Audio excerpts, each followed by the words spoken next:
10 Sports Central will be going over our next final prediction of this offseason, and it will be over the Michigan State Spartans. And this is a team that was 7-6 in 2019, and overall, this team has got a really interesting season up ahead. Of course, they got Mel Tucker now at head coach, no longer Mark D'Antonio.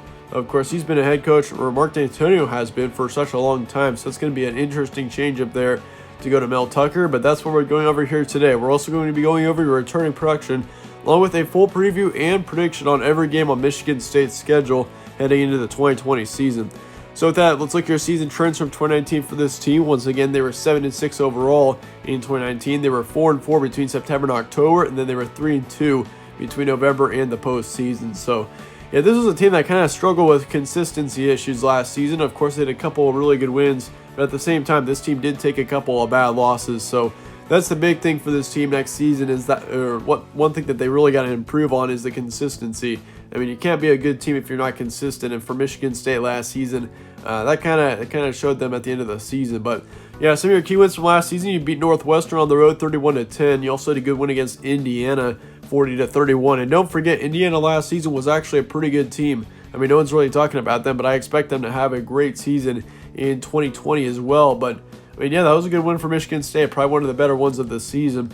They also shut out Rutgers on the road 27-0, and they also beat Wake Forest 27-21. So yeah, at the end of the day, for Michigan State, you had a bowl win at the end of the season against a pretty good Wake Forest team, and you also had a couple of other good wins other than that. So still, I mean, they were pretty overlooked last season, but still, it was not all that bad of a year at all. As far as their returning production goes, of course, once again, they've got a new head coach in Mel Tucker, so this is going to be it's going to be interesting to see how Mel Tucker does. Of course, I've got a lot of faith in him, but at the end of the day, I mean, you have Mark D'Antonio, who's been a coach for this team for such a long time. I mean, it's kind of tough to say whether or not Michigan State will be able to improve with a brand new head coach after Mark D'Antonio's been there for such a long time. And so, yeah, it'll be interesting to see how Mel Tucker is able to change things up and whether or not he's able to help this team improve, which I do expect over time. I think Mel Tucker could definitely be a great coach and lead this team to some great seasons, but it's just tough to see whether or not this team will improve in 2020 in his first season. Once again, I mean, you also have quite a few pretty tough losses. I mean, you lose your starting quarterback, Brian Lewerke, and of course, he had a pretty decent season. I mean, his touchdown and interception ratio was pretty bad. His completion percentage also could have been improved, but on the yardage side, he had a good amount of yardage. He had over 3,000 yards, and yeah, he also had 17 touchdowns and 13 interceptions. So, I mean, once again, it goes back to that touchdown to interception ratio. He was just about at a 1-to-1, which is definitely not something that you want. Usually, a good touchdown to interception ratio would be like a 3-to-1 or a 4-to-1. Like, for example, I think Joe Burrow had a 6-to-1 last season. So, yeah, for Brian Lewerke, he was a decent quarterback, nothing special, but definitely, I mean, for Michigan State, it could almost be an improvement having him away from the program. But in the end, it looks like Rocky Lombardi is going to be your starting quarterback for the 2020 season. And I mean, overall, he's not very promising right now. Of course, last season he hardly even played, but when he did, he had 74 yards with 2 interceptions, no touchdowns, and his completion percentage was 33%. So, I mean, once again, it's really tough to say whether this quarterback situation is going to be good or bad next season. Right now, there's a lot of uncertainty there, but I think, I mean, if Rocky Lombardi is able to play well, I think this team could be all right. Once again, it's tough to say right now with how we haven't really even seen him play hardly at all. So once again, it's just tough to say. But at the end of the day, I think Michigan State definitely has a chance to put up some pretty good numbers this season. I mean, they still have a lot of talent on this offense, especially with their running back Elijah Collins. Expect some pretty big things out of him. He had 1,100 yards last season with 5 touchdowns. And they do lose their top receiver in Cody White, though. That definitely concerns me a bit. He had just right around 1,000 yards with 6 touchdowns last season. So, yeah, that's going to be tough for Rocky Lombardi or whichever quarterback is starting next season. I mean, you look at the rest of this receiving core, you also lose Darrell Stewart, which was your second receiver last season. He had 680 yards with 4 touchdowns. And you also lose your tight end in Matt Sabert. Of course, he had 280 yards with 3 touchdowns last season, too. So, yeah, you're losing 3 of your top receivers. They do return their third receiver in Trey Mosley. So that's going to be good at least to have some wide receiver that's going to be experienced next season. But he really did not have a whole lot of play time last season. He had 200 yards and a touchdown, and that's about it. So, yeah, this receiving core definitely does need a little bit of work going into next season. Same with the quarterback situation. But you do have a pretty good running back in Elijah Collins, so I'm not very concerned about that. But, I mean, once again, it all comes down to that receiving core. That's going to be very important for Rocky Lombardi, whichever quarterback is starting next season. As far as the offensive line goes, you only lose 1 on there, so that is good. However, you do lose 3 on the defensive line, 1 linebacker, and lose 2 in the secondary. So this defense does lose 6 total starters, so I mean that's kind of concerning to me as well. But it brings up the question, chances of an 8-9 win season in 2020. Will Michigan State improve in the 2020 season?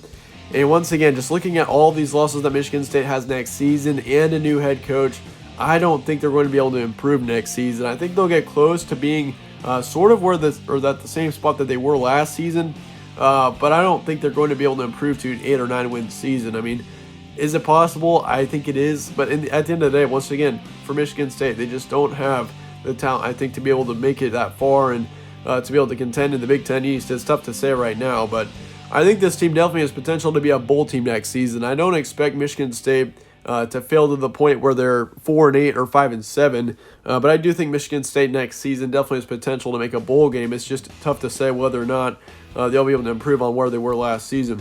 As far as your schedule goes, they used to start off the season against Northwestern at home, so at least you have them at home. If that game was on the road, I'd be kind of concerned because Northwestern, I do expect to be an improved team next season.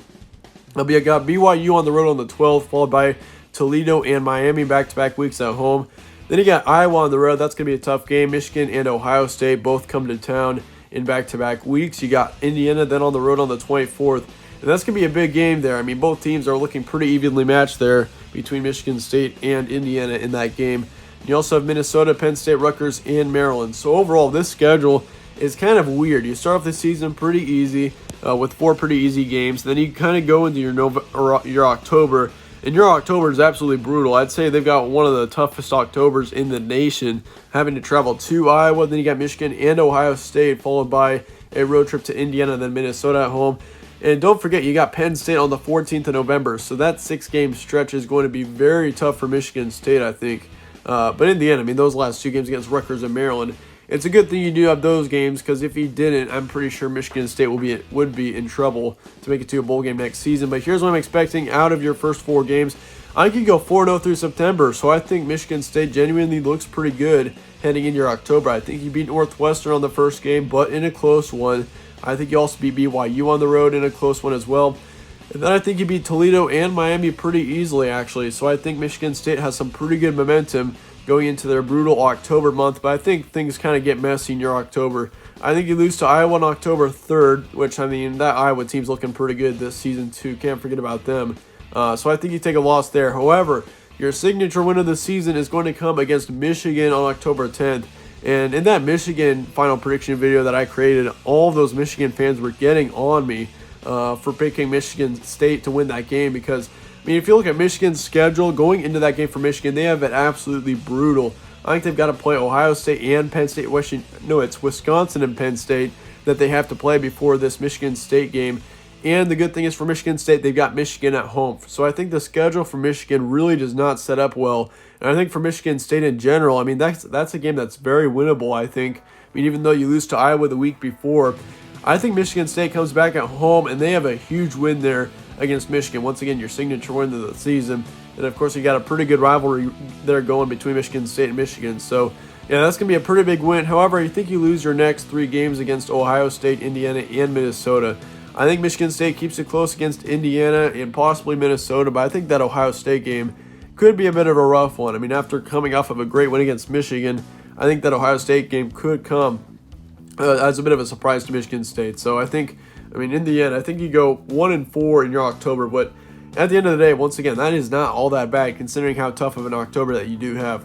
Your record prediction going into your November is going to be 5-4, so you only need to win 1 of your last 3 games to make it to a bowl game, and I think you win 2 of them. I do think you lose against Penn State on the road. Penn State's looking like a great team next season as well, and of course we all know how tough it is to play there, so I think you take a loss there. But against Rutgers and Maryland, both of those games are going to be wins for Michigan State next season. And I mean, this actually might be kind of high compared to how most people are going on Michigan State, but I've got this team actually going 7-5 next season. I've got them making it to a bowl game plus an extra win. So yeah, for Michigan State next season, I would consider this to actually be one of the better case scenarios. Of course, you go back to that Michigan game, and that one's going to be basically a 50-50 game. So I mean, that one's pretty much a toss-up. But I mean, in the end, I think it's going to be a close win But yeah, for Michigan State next season, your record prediction is going to be 7-5. Let me know your thoughts in the comments below on Michigan State. If you agree with this or if you disagree with this, be sure to let me know in the comments below. I'd like to hear your thoughts. But yeah, once again, thanks for watching. If you enjoyed this video, be sure to slap a like on it and subscribe as well. It really helps out the channel. I'd really appreciate that. But as always, thanks again for watching. Be sure to stay tuned for more from All Sports Central, and I will see you all later.